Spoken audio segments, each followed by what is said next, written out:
Good evening, guys. Ayan, sakit na kayo kong mata. Gusto na ko matulog. Laban na kayo kong ulo.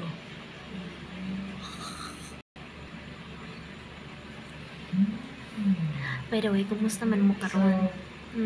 Hopefully, okay lang matanan. Pasensya na kayo sa kong pagka-uwi. Kaya uwi ko.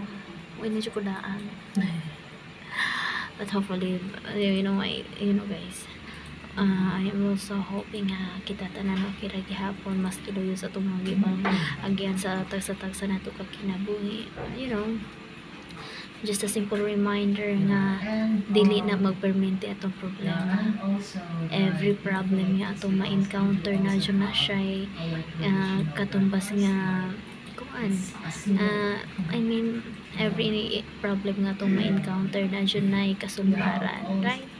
So, padayon lang, be optimistic and padayon natin sa itong kinabuhi. Umara to, labat kay kong ulo. Padayon sa pangarap dahil tayo ay payaman pa. One more time.